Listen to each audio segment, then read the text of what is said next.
Benjamin Dixon Show is only possible with listener support. Go to www.thebenjamindixonshow.com to register for our blog and join the Progressive Army.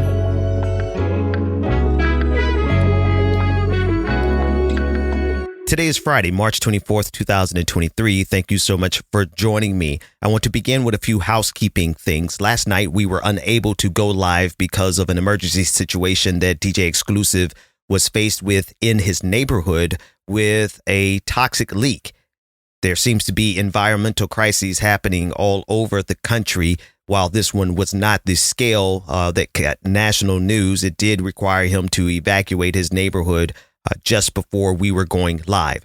And so he's doing fine, all is well, but we were unfortunately unable to do our live show last night. Tonight, more than likely, I will be streaming because, well, I just want to talk to you. I want to talk to the audience, and I want to do it in video format. So today's podcast is going to be brief, about 15 minutes, because I want to simply give you an overview of some of the things that we will be discussing moving forward. One of the biggest things that is on my mind right now is the current generation of young people who are being raised and groomed by the likes of Andrew Tate and his brother, who are both now being held in a Romanian jail on charges of sexual assault and sex trafficking. They are the crown jewel of the Manosphere, the collection of streamers and bloggers and influencers who put an emphasis on misogyny. They wrap it in their version of logic, which if you've taken the time to watch and consume any of this content, I'm using logic very loosely. But I'm bringing attention to this because it is connected as much to what we're facing on a national level with national politics coming from the Republican Party and the conservative movement. There is a collection of men in this country specifically, but most certainly around the globe, who have agreed upon one thing. They may not agree on their faith. You know, Andrew Tate is a Muslim and conservative Christians in this country are conservative Christians. They may not agree on race. You know, you have plenty of black men who fall into this category of the manosphere. The most popular amongst them would be the now deceased Kevin Samuels. I would certainly say that he would not agree or would not have agreed on the racism that comes from the conservative movement. But that doesn't stop them. Disagreements on little things like that for them don't matter as much as what these men agree on. These men agree on a specific hierarchy where women are subject to every man, any and every man. And this is the type of mentality that is grooming an entire generation of young boys who are impressed by the fast cars, who are impressed by the sexy women, who are impressed by the splurging, by making it rain, by all of the money, you know, and this is to be expected. I don't for one second expect young men who are being raised in this culture, in this society, to actually not be attracted to all of the idols that are being put out there for us to be attracted to. I mean, sex sells for a reason, right? We're dealing with a generation of men and some women and some non-gender conforming individuals. But the problem what we have right now is overwhelmingly concentrated in young men who have their expectations in life set by the likes of this guy, Andrew Tate. Listen in. The modern society we live in has been built by men. Let's cut the crap. All the roads you see, all the buildings you see, everything around you, men built. All of it. When women come along and say, oh, we're just as important, you are just as important, but you had a completely different role. You fulfilled a different role in society. And I think now, if you look at the roles of society, I believe men are still doing their job, but I don't know if women are doing their job. Men are still out here building the modern world. But when they come home now, the girl's like, oh, why should I cook for you? That's just one of hundreds of clips of Andrew Tate, and he is extremely influential. I mean, he has thousands of supporters around the world now who are treating him as if he's some type of Gandhi, some type of Manosphere Dr. King, writing tweets from the Birmingham jail. This is how they are treating him, despite the fact that he's facing charges of sexual assault as well as sex trafficking. And there is a pathway for men to completely ignore the crimes, right? Ignore their victims because, well, the person who's doing the victimization, the person who, like Andrew Tate, the person who is doing these things, well, they talk about issues that these guys like. They talk about being manly. They talk about being tough.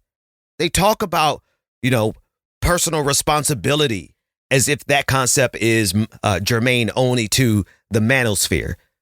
What we are facing is a generation of young boys and men who are extremely isolated because, well, we live in an isolated society. Never mind the fact of the difficulty that a lot of men have getting women, thus the entire incel movement. Never mind that we are in a society that is extremely isolated, and that's part of the design. And so in response to this isolation and in response to the inability for a lot of men to get women, this has evolved, and I've seen it evolve over at least a decade, if not more. It has evolved slowly from the corners of 4chan, where they used to have debates about government mandated girlfriends, where women would be drafted and put into service of the sexual desires of young men. That's where these conversations started about 10, 12, 15 years ago in the corners of 4chan. And now it has evolved into a full-blown onslaught of content and influencers and people high-fiving each other. The Andrew Tates, the Jordan Petersons, the Sneeko, all of these manosphere influencers who have found a soft spot, a weak spot in American society. And that is all of the young men who have had their sexual expectations improperly set by men like Andrew Tate, who are cashing in on the vulnerability of all of these men out here who are lost, who are looking, or these young men, these boys, who are lost and looking for direction and trying to find a way to cope with all of the emotional baggage that comes with simply being a human in this country, trying to survive, right? A lot of these problems are ameliorated in their minds if they get a lot of money and then they could afford to have any woman that they wanted. Like, this is the premise of it, right? A lot of the content now is shaming young men because they don't have Lamborghinis in their 20s. Seriously. I mean, I've seen at least 3 videos of influencers who are shaming their audience because they don't have Lamborghinis in their 20s. And so it has become itself a form of abuse of their own audience, capitalizing on these incels, on these young men who are isolated, alienated, and lonely. You have the likes of Andrew Tate, Sneeko, and the rest of them, Jordan Peterson, who are cashing into the tunes of millions upon millions of dollars while simultaneously feeding an entire generation of young men the worst ideologies and the worst ways of thinking that they could possibly have towards women. Being a man Bingo. is better. It's better. We get to stand up to pee. We have better decision-making skills. You don't get emotional all the time. Like, it's just like you're built better. You're stronger. You get to fuck. Like, you're the fucker. It's better. A 19-year-old is more attractive than a 26-year-old woman, and I'll tell you why. Because that 26-year-old has talked to more guys, been to the club more times, been more places, been fucked and dumped more times, more arguments, more heartbreak, more bullshit, more mess for me to clean up. If you get less than 10 matches a day on Tinder, which is more than 90% of men, then you're probably an incel. That's actually fucked. The first voice that you heard was that of Sneeko, who was sitting on a podcast with Fresh and Fit. They are 2 brothers of color who are in the manosphere doing the bidding of conservatism. We'll talk about that a little bit later. Then that second voice you heard was that of Andrew Tate. This is the popular content. This is the content that gets you millions of dollars, right? If you happen to have a nice car, or access to nice cars, if you happen to have access to good-looking women, you have the formula that is, and obviously to a podcasting microphone, you have the formula now, what it takes to become a star amongst young men. And this generation This is what's coming immediately in the aftermath of the conservative, religious, evangelical inquisition that we're in right now. Let me pause and finesse this point just a little bit so that you can properly match up these young, ideological, lonely boys who are growing into men. I want you to properly match up how an insurrection, how a coup, how this theocratic fascist movement leverages this type of energy, right? It's one thing to just point at what these people are teaching our boys and say, wow, you guys are misogynistic pigs. It's another thing when you see how they are literally grooming the foot soldiers of the young men who would do the bidding of this theocratic fascist state. Just stretch for me 1 second and allow me to use The Handmaid's Tale as the juxtaposition here, right? I do believe that Margaret Atwood's book and show really is prophetic in the terms of how it describes how we got to this place. And I'm speaking both in reality, America 2023, where we are right now, as well as where she got them in the narrative. The parallels are too uncanny. And I know a lot of people are tired of us comparing today to The Handmaid's Tale. But when I consider the main character's boyfriend, Gilead boyfriend, that's Offred, and June Osborne, the main character, her boyfriend in Gilead, Nick. When I see that character, and I see that character isn't particularly ideological. He's not a religious zealot, but he is most certainly executing the bidding of the religious zealots.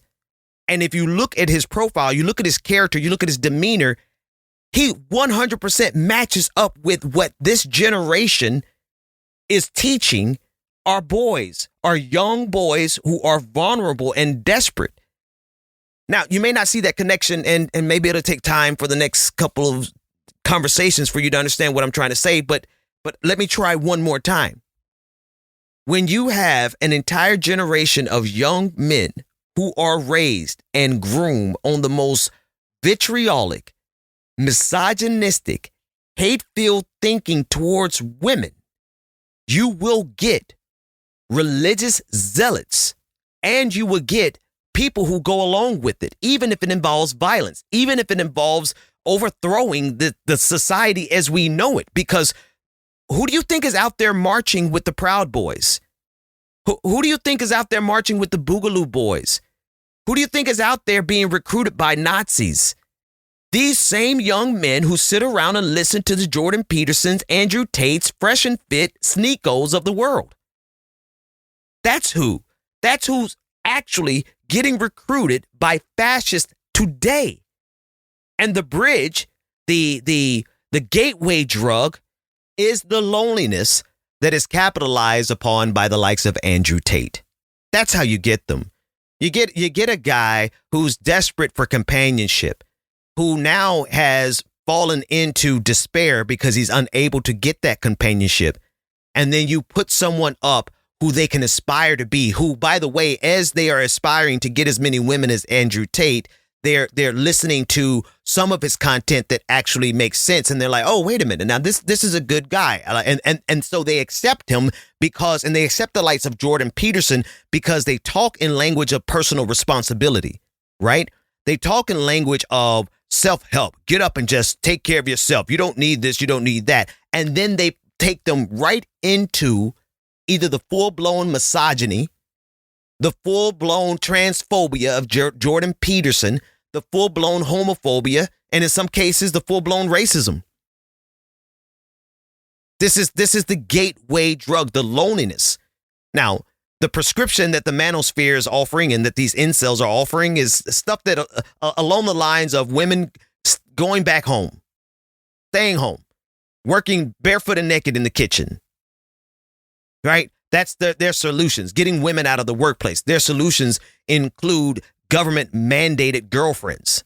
These are actual solutions that were talked about by these same people, right? the same cabal of influencers who have slowly but surely evolved their thinking from 4chan and Gamergate into this full-blown manosphere that has an undue influence on so many of our young men who are being groomed into being sociopaths, who are being groomed by theocratic fascists, who are being groomed by raging misogynists who absolutely believe that women need to know their place, who are being groomed by people who commit acts of sexual assault and sexual violence. Allegedly. We'll see how the trial for Andrew Tate and his brother pans out in their sex trafficking charges in Romania. But these are the individuals who are raising an entire generation of boys, and it is extremely dangerous.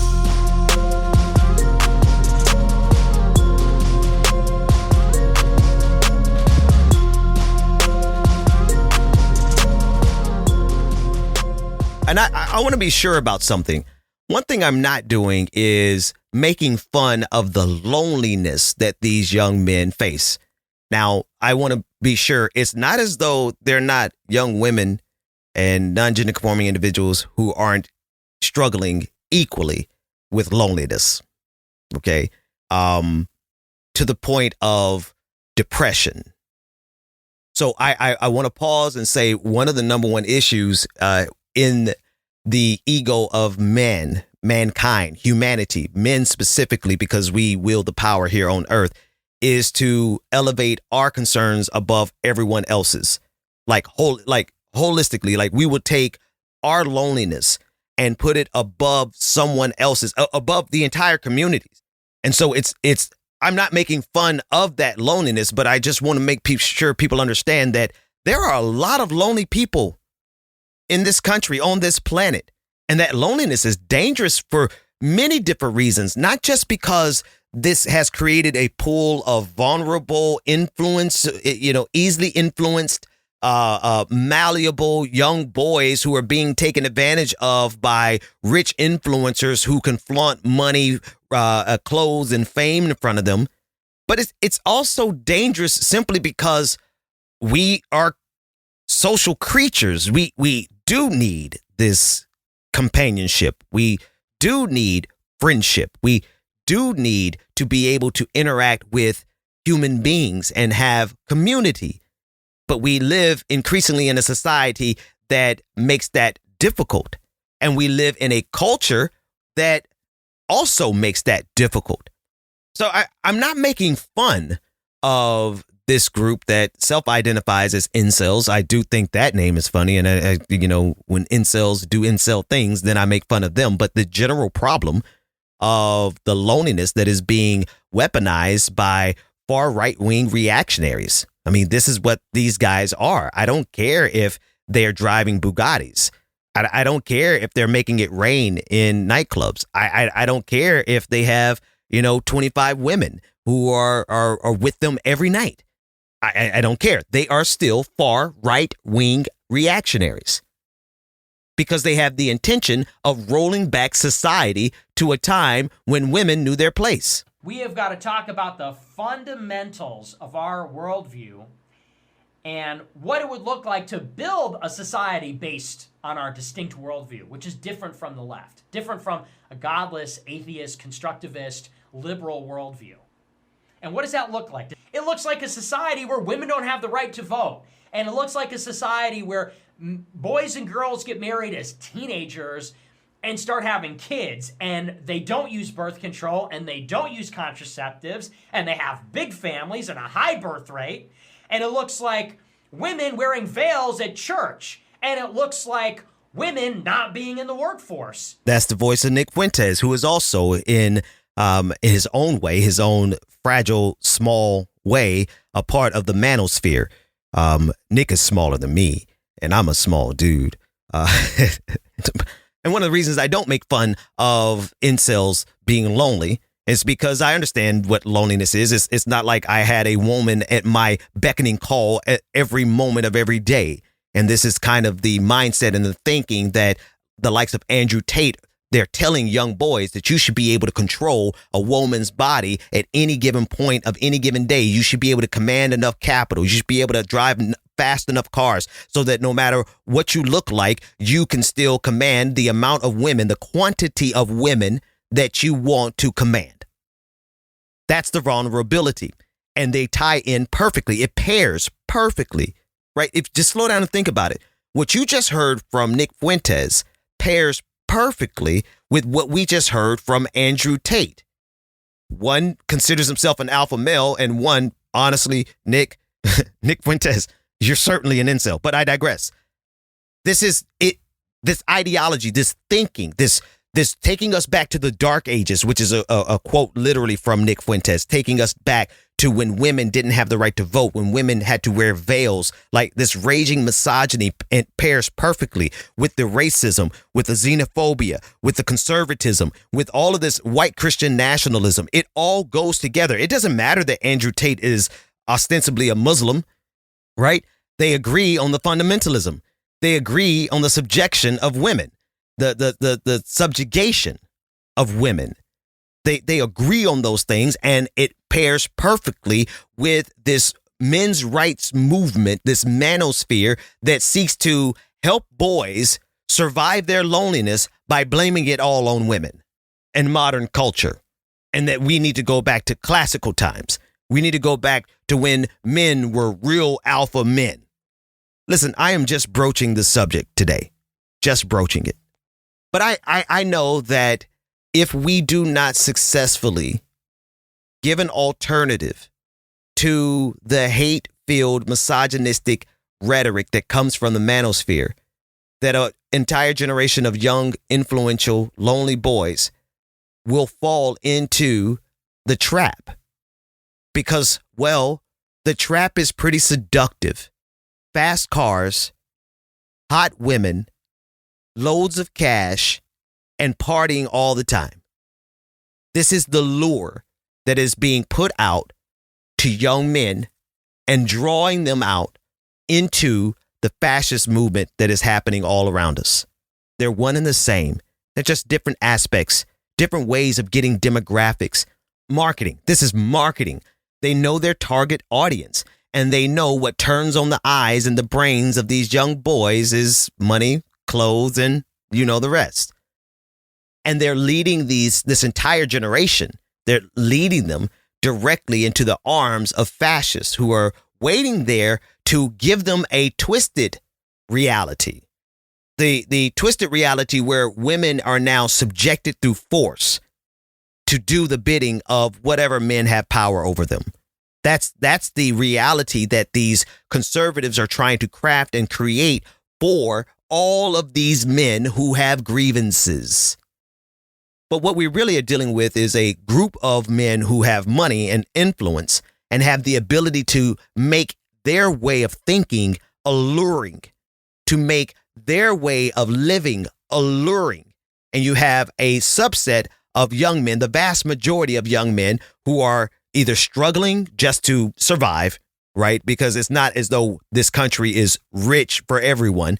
Right? We have young men who are struggling to survive, young men who are struggling to find their identity, struggling to find their place, young men whose fathers are not present. Young men whose fathers are still out trying to fulfill their own fantasies of life, leaving their young boys to be raised by the likes of Jordan Peterson, Sneeko, Fresh and Fit, and Andrew Tate. There's an entire generation of young men who are being groomed to be the worst enemy of human progress. I don't think we should take for granted how important that demographic is, but I also don't think that we reach them by playing a very close version, a simulacrum, right? We don't give them the sweet and low version of this cancer that is being spread by the likes of Andrew Tate. We don't try to replicate it and just take away one or two of the bad things they say. Like, let's get rid of the sexual assault, but keep the misogyny. Let's get rid of the sexual assault, but keep the sexual harassment. No, that's not how we approach this.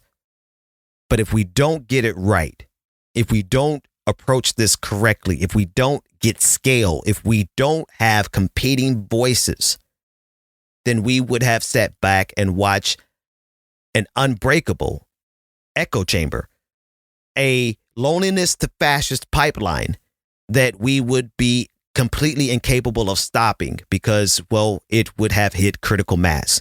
It would have created an entire generation of nicks who probably could care less about the religiosity of these groups, probably could care less about the philosophical and political aims and goals of fascists, but like the idea of having power so that they can satisfy their desires that were improperly set in the first place by the likes of Andrew Tate and the rest of the Manosphere. Like I said, we're just broaching the topic. This is day one of me talking about issues like this, and we will dig into it more as we continue regular coverage of news and politics. But I honestly believe that this is one of the most critical issues of the day because of the saturation, the infiltration of these guys' ideas into the mainstream because, well, everybody wants a fast car in America. Every man in America wants all the women they can get because, well, that's how they raised us to be. That's how television raised us to be. And that's how the internet is raising a new generation to be, but it's on steroids. Thanks so much for your support this week. Patreon.com/the BPD show. We'll pick up with our patron parties on Monday, thanks to our newest patrons. I will be live tonight, so be sure to check us out on the YouTube channel. Everyone else, we'll see you Monday. Take care, everybody.